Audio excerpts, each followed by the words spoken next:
ഇന്നത്തെ വേദഭാഗം വിശുദ്ധ മർക്കോസ് എഴുതിയ സുവിശേഷം 16-ാം അധ്യായം 1 മുതൽ 8 വരെയുള്ള ദൈവവചനങ്ങളെ ശ്രദ്ധിപ്പിൻ. ശബത്ത് കഴിഞ്ഞ ശേഷം മഗ്ദലക്കാരത്തി മറിയയും യാക്കോബിൻ്റെ അമ്മ മറിയയും ശലോമയും ചെന്ന് അവനെ പൂശേണ്ടതിന് സുഗന്ധവർഗം വാങ്ങി. ആഴ്ചവട്ടത്തിൻ്റെ 1-ാം നാൾ അതികാലത്ത് സൂര്യൻ ഉദിച്ചപ്പോൾ അവർ കല്ലറയ്ക്കൽ ചെന്നു.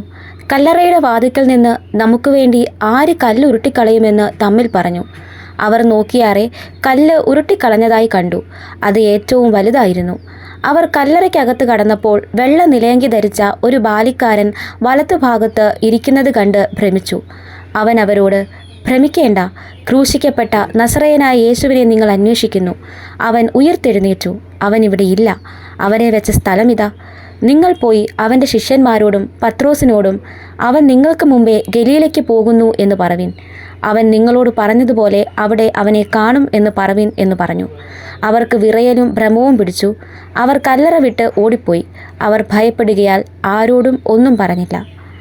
ഈ വചനങ്ങളാൽ ദൈവം നമ്മെ ഏവരെയും അനുഗ്രഹിക്കുമാറാകട്ടെ.